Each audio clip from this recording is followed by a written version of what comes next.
भाग्य तो होता ही बेहोश आदमी का है। होश से भरा आदमी तो भाग्य के लिए रोता ही नहीं है। भाग्य और कर्म में कौन महान है, ये प्रश्न कई बार सामने आता है। भाग्य भरोसे बैठने वाला व्यक्ति कर्म से दूर तो होता ही है। वो ये समझने लगता है कि कर्म कितना भी करो, अगर भाग्य में वो चीज़ नहीं है तो वो कभी नहीं मिलेगी। लेकिन अगर सभी ऐसा सोचकर बैठ जाएंगे तो फिर कर्म सिद्धांत वहीं रुक जाएगा।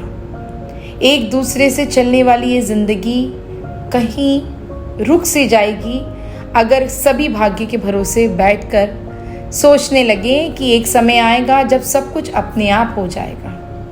वास्तविकता ये बिल्कुल नहीं है। जो लोग भाग्य में विश्वास करते हैं उन्हें ये मानना ही पड़ेगा कि कर्म व्यक्ति के बुरे भाग्य को भी बदलने की ताकत रखता है। तो विश्वास करिए उस परमात्मा पर जो प्रतिदिन आपको एक नई ऊर्जा शक्ति के साथ एक नया दिन देता है, एक नया सवेरा दिखाता है नई जिंदगी को जीने के लिए, जिसमें वो आपके भाग्य को बदलने की शक्ति स्वयं आपके अंदर पैदा करता है। आप ही गलती है कि अगर आप उसको समझने में देरी कर रहे हैं तो आप ये समझिए कि आप अपने इस मानव जन्म को व्यर्थ गंवा रहे हैं। कोशिश करिए कि अपने जीवन में आप कर्म से जुड़िए, क्योंकि जैसा कर्म आप करेंगे वही आपके भाग्य में लिखी हुई कई तकलीफ़ों को मिटाने के लिए कारगर साबित होगा।